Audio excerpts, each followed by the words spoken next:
लेकिन तुम भी कुछ नहीं जानते, न तुम कुछ जानते न वो तो जानते नहीं।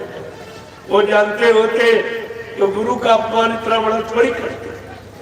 वो स्वार्थी लोभी लालची पहले स्वार्थ लोभ लालच में जुड़े रहे, जब तक स्वार्थ हल होता रहा तब तक यानी लगे रहे। जब बाबा जी ने होली का कार्यक्रम 2012 में आप लोग गए होंगे, आखिरी कार्यक्रम था, तो बाबा जी ने क्या कहा था, आगे गुरु पूर्णिमा आ रही, बच्चा दूध का दूध पानी का पानी कर दूंगा। ये समझ गए कि बाबा जी हमको निकाल देंगे। इन्होंने रात में मीटिंग की, 40 लोगों ने जो मसला आश्रम में रहते थे, 40 में बैठकर मीटिंग की कि बाबा जी की बुद्धि पागल हो गई, ये हम लोग को निकालना चाहते हैं। बस वहीं से इन लोगों ने योजना बनानी शुरू की। ये सब योजना, लेकिन इन्हें क्या मालूम कि आज धरती भूमंडल पर वो समय का अनादि महाप्रभु आया हुआ जो कभी नहीं आया था। यहाँ प्रभु कभी नहीं आया, प्रभु की सत्ता है। यहाँ से लेकर मृत्युलोक से और सत्यलोक अनादि धाम तक आज वो सत्ताधारी प्रभु स्वतः मानव चोला धारण करके मृत्युलोक मंडल पर आया हुआ। इन्हें क्या फिक्र थी, इन्हें क्या जानकारी कि मालिक खुद आया हुआ।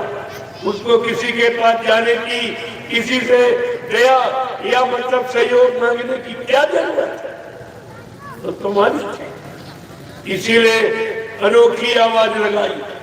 उसका परिचय संत रविदास जी ने दिया, जो मीराबाई के गुरु थे। उन्होंने पूरा परिचय खोल के दिया है अपनी ज्ञान पोथी में, एक भविष्यवाणी के रूप में। रविदास जी ने क्या इशारा किया है कि भारत में अवतारी होगा जो अति विस्मयकारी होगा, ज्ञानी और विज्ञानी होगा, वो अद्भुत सेनानी होगा। ऐसा सेनानी तीर तमंचा भाला बर्छी ये नहीं चलाएगा, बम नहीं डालेगा, अपनी वैचारिक क्रांति के द्वारा देश दुनिया में परिवर्तन करके दिखा देगा और एक अनोखा इतिहास बना देगा। बाबा जी ने क्या कहा था, मैं कलयुग का इतिहास बनाने आया हूँ। ऐसा इतिहास बनाऊंगा जो भूते न भविष्यते, सतयुग त्रेता द्वापर के लोग अपने अपने युग का इतिहास पढ़ना भूल जाएंगे। मैं इसी भारत भूमि पर ऐसा चमत्कार करके दिखाऊंगा जिसको हिंदुस्तान नहीं सारा विश्व नमस्कार करेगा। और आप सब भूल गए, अरे इतिहास कोई इंसान बना सकता क्या? किसी युग का इतिहास इंसान के नाम से बना, इस समय के जगह नाम से बना, वो भी भूल गए आप। प्रेमियों, जब आपको नामदान दिया गया तब भी बाबा जी ने आपसे यही वादा किया कि मैं अजर अमर देश से आया हूँ, जब तक इन जीवात्माओं को अजर अमर देश नहीं पहुंचा लूंगा मैं चैन से बैठने वाला नहीं। जब तक मेरा एक भी जीव यहाँ रहेगा मैं बराबर मौजूद रहूंगा। जब मेरे जगह सारे जीव चले जाएंगे मैं पीछे से जाऊंगा। ये भी आप भूल गए सब। क्या तुम्हारी जीवात्मा जाग गई? क्या परमात्मा से मिलके घर पहुंच गए? जो कहते बाबा जी चली गई, फिर ये पहुंचाएगा, ले जाएगा कौन? किसको मालूम? और वो रास्ते का ज्ञान किसको है? रास्ते पर कौन चलकर अपने घर पहुंचा चुका आत्मा को? ये भी आपको सब विचार करना चाहिए, लेकिन तुमने कोई विचार नहीं। तो धीरे धीरे सब लोग फंस गए। इसलिए रविदास जी ने खोल के कहा कि भारत में अवतारी होगा जो अति विस्मयकारी होगा, ज्ञानी और विज्ञानी होगा, वो अद्भुत सेनानी होगा। एक अनोखी बात उन्होंने और कही कि वो समय का अनोखा, दुखी, विलक्षण महापुरुष हो जो धरती पर कभी नहीं आया, और ऐसी अनोखी लीला करेगा जो किसी ने कर नहीं पाई। क्या लिखा है? जीतेगी कई बार मरेगा, जीतेगी कई बार मरेगा, चंदम भेष में वो विचरेगा, देश बचाने के लिए होगा एक आवाहन, युग परिवर्तन के लिए चले प्रबल तूफान, तीनों ओर से होगा हमला, देश के अंदर जो ही हमला, सभी तरफ कोहराम मचेगा, कैसे हिंदुस्तान बचेगा। आगे रविदास जी एक अनोखी बात कह रहे हैं, जिसने भारत मां सताई, जिसने इसकी करी लुटाई। कौन कौन से ये लूटने वाले भारत मां को कौन है? नेता, मंत्री और अधिकारी, इनको जान बचाना होगा भारी। एक दिन ये चोर सब मैदान भागेंगे, अपने अपने घरों में दुबकेंगे, लेकिन महापुरुष क्या करेगा? ढूंढ ढूंढ कर बदला लेगा, सब हिसाब चुकता करके। ये कोई बचने वाला नहीं है। जो इन्होंने मथुरा की सारी संपत्ति लूट ली, इन्हें क्या मालूम वो महापुरुष क्या क्या करेगा। और बाबा जी ने पहले ही कह दिया था कि मैंने एक ऐसा छोटा सा जाल बना के रखा जिसमें भविष्य में कोई छोटी बड़ी मछली ऐसी नहीं बचेगी जो फंसे ना। ये पहले ही सारा किया था। अब ये बेचारे कुछ नहीं जान पाए, ये समझते हमने लूट लिया है। अरे तुमने लूट नहीं लिया, तुमने अपने आप को लुटवा लिया है। तुम्हें होश ही कहाँ है? तुम लूट रहे हो कि अपना जीवन लुटा रहे हो। दोबारा फिर ये मिलेगा नहीं। कितना पाप, गुरु से कपट, संगत से चोरी, की हो निर्धन, की हो कोढ़ी, ये सजा। और सजा सबको मिल गई। मथुरा में एकदम झाड़ू लग गया। जब मैंने शुरुआत की तो मैंने लोगों को बताया, जिन्होंने कहा कि बाबा जी मर गए, तुम देखते जाइए, तुम्हारे सामने ये मुर्दा ही होते चले जाएंगे। इसमें से 5 मर गए, एक रह गया। एक रह गया, वो भी श्वास से भर रहा, वो झाड़ू लगी। तुम्हें कुछ नहीं करना, अपनी जगह खड़े रहो, बच्चों को समझते रहो, सुमरन ध्यान भजन में लगे रहो, ये सब काम हो जाएगा। आपको कुछ करने की जरूरत नहीं, सब हो जाएगा। केवल अपनी जगह खड़े रहिए। तुमने अपनी जगह छोड़ दी, ये आपने अपराध किया, और जहां गए हो वहां कुछ मिला नहीं।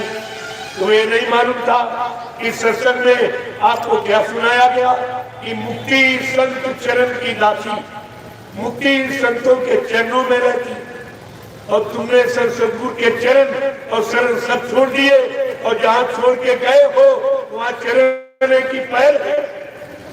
अरे पैर तो घोड़े गधे के, क्या पैरों की महिमा, चरणों की महिमा।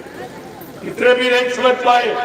साध गुरु के चरण, बाकी पैर होते, बाकी पैर। इसलिए चरणों को प्रणाम किया जाता, पैरों को छुआ जाता, दोनों में अंतर।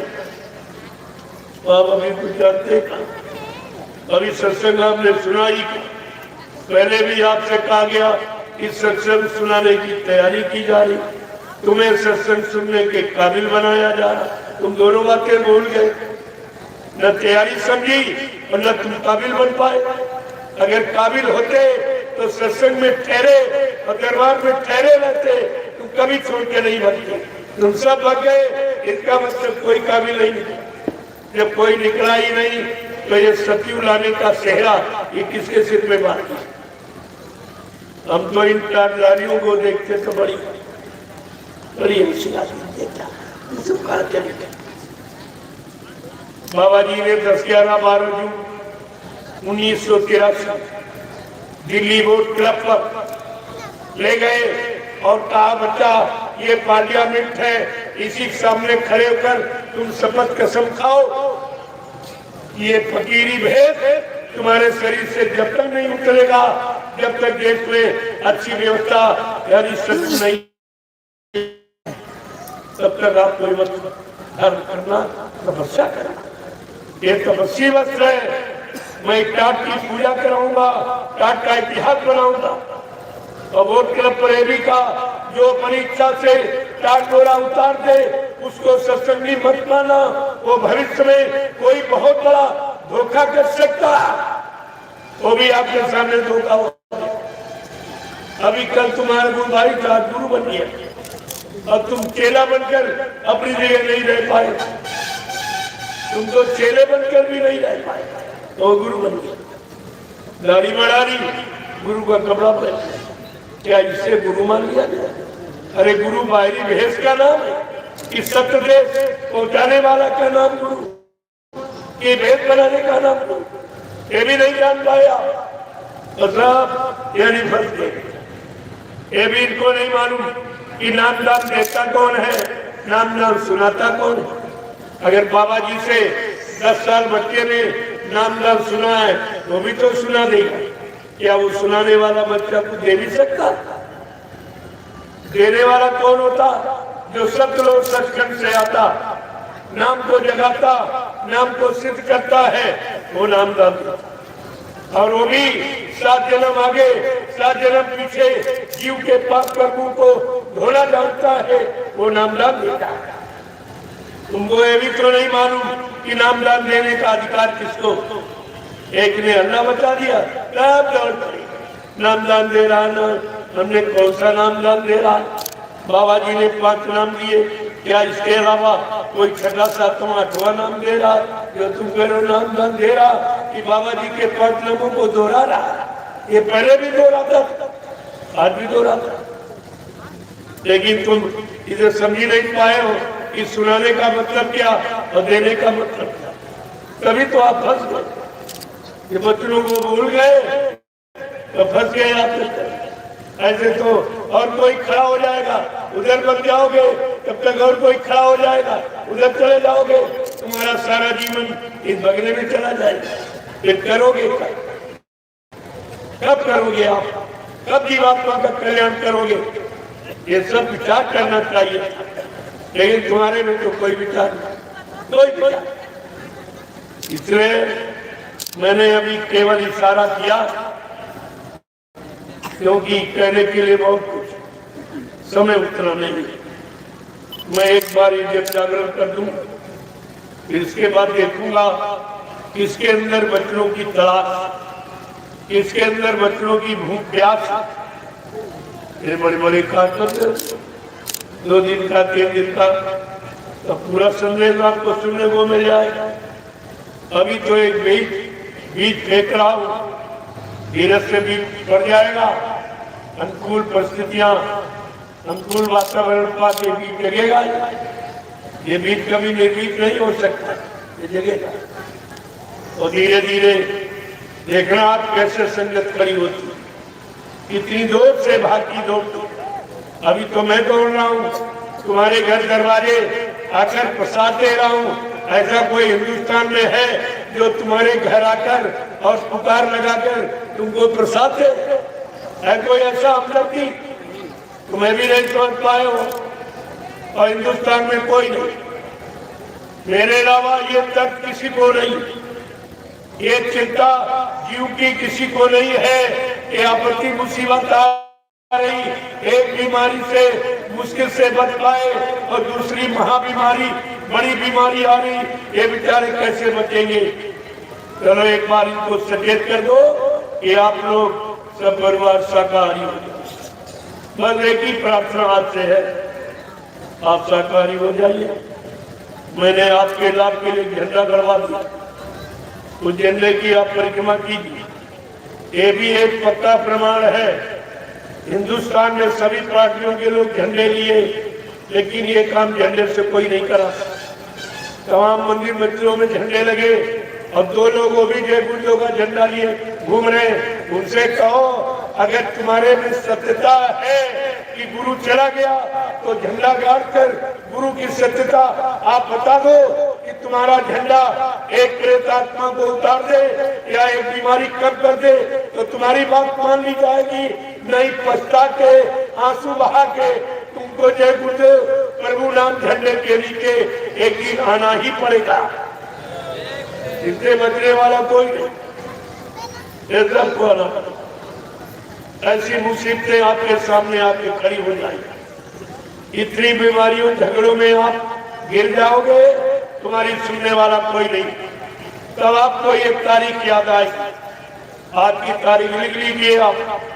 ये हमको इस तारीख में क्या सुनाया गया, क्या बताया गया, क्या प्रार्थना की गई, क्या लाभ देने के लिए मतलब यानी पूरा समय दिया गया, ये सब जानकारी आप लिख लीजिए, आपको मालूम हो जाएगा।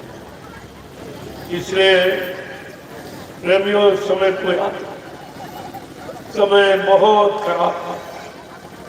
उस खराब समय से बचने का तुम्हारे पास कोई साधन, और आप गफलत में पड़े हुए सोच रहे मेरे पास मकान रहने के लिए, खाने के लिए घर में रोटी है और सहयोग के लिए पत्नी बाल बच्चे हैं और मतलब यानी आमदनी के लिए खेती दुकान दफ्तर बिजली व्यापार मजदूरी है।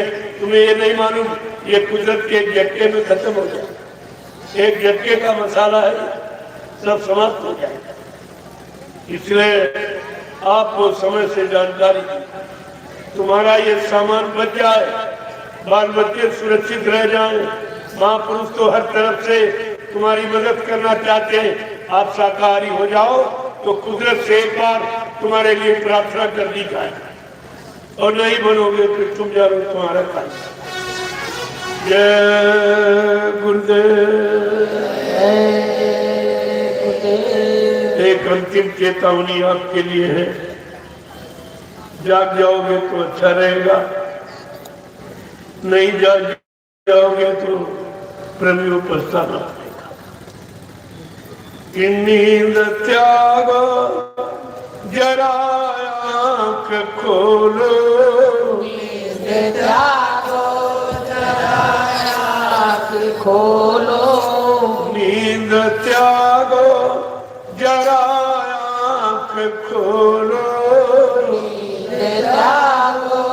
जरा आँख खोलो, कब तलक यूं ही सोते रहोगे, तलक यूं ही सोते रहोगे, कब तलक यूं ही सोते रहोगे, कब तलक यूं ही सोते रहोगे।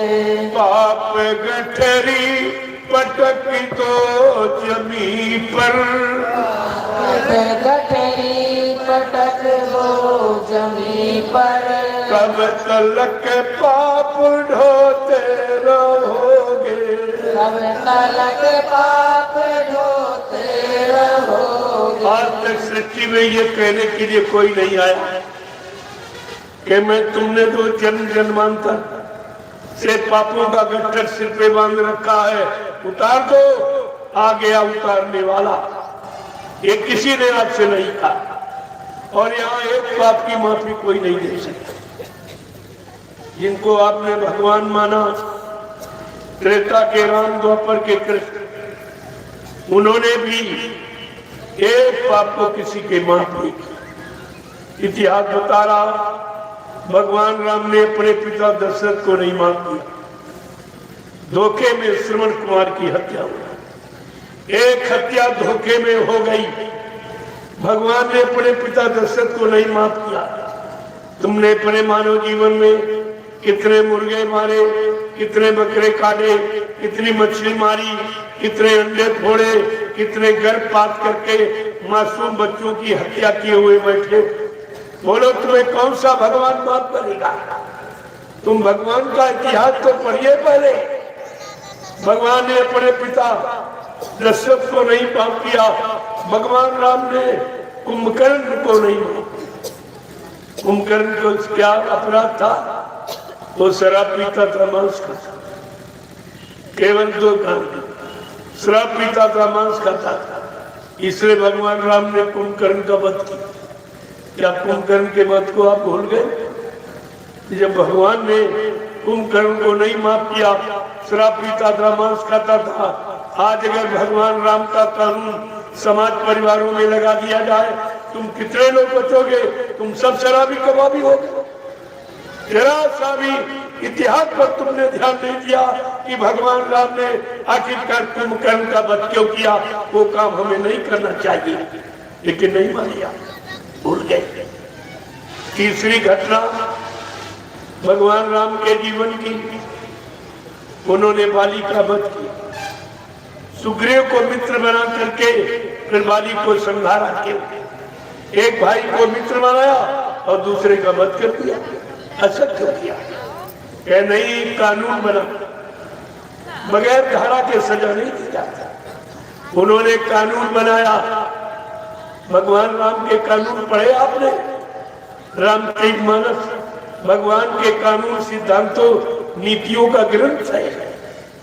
वो पूजा पूजा का ग्रंथ नहीं है, वो अपने जीवन में उतारने वाला ग्रंथ है। तो क्या क्या कानून बनाया कि अनुज बधू भगनी सुत नारी और सुन सठ ये कन्या समचारी, इन्हें कुदरा की पिलो के चोरी और ताय बधे कछु पाप न होई। भगवान राम का कानून क्या कहता? अनुज वधू, अनुज माने छोटे भाई की स्त्री, ये बहू के समान होती। भगनी माने बहन, बहन के लड़के की स्त्री, ये भी बहू के समान होती। और कुंवारी कन्या, ये चारों निजी कन्या के समान है। भगवान राम का कानून कहता, इन पर कोई बुरी नजर डाले या गंदी आदत से इनके चरित्र को खराब करने की कोशिश करे। भगवान राम का कानून कैसा? ऐसे इंसान का अगर वध कर दिया जाए कोई पाप नहीं। क्या बच सकते? आप बच सकते हो? तुम्हारी नारी पर दृष्टि पड़ते ही खराब हो जाती, तुम्हें कौन बचाएगा? एक भी तो बचने का तुम्हारे पास कोई उपाय नहीं है। एक उपाय बताया जा रहा, वो तुम्हारी समझ में नहीं आ रहा। आगे भगवान राम का कानून क्या कह रहा है कि जननी सम जानव पर नारी और धन पर आए विष से भी सवारी। ये है सीताराम की पूजा। वो छापा तिलक जनेऊ तारी बाल लाल पीला कपड़ा, ये पूजा नहीं है। पूजा का मतलब उनके नियम कानून सिद्धांतों को मानना, अपने जीवन में उतारना, ये उनकी पूजा कहलाती है। देखो कितनी कठिन पूजा सीताराम की। जननी सब जानो पर नारी, पराई स्त्री को अपने माँ के समान जानो और पराया धन जहर का जहर, ये दोनों तुम्हारे बस की बात नहीं। लिहाजा तुम कैसे बचो? तुम्हारी सुबह आँख खुलती, शाम को बंद। यही सब तो किसको लूटना है, किसको ठगना है, किसकी बेईमानी, किसकी चोरी, किसकी डकैती, किसका कत्ल, किसका अपहरण करना, इसके सिवा और तुम कुछ करते नहीं। ये सीताराम क्या करें?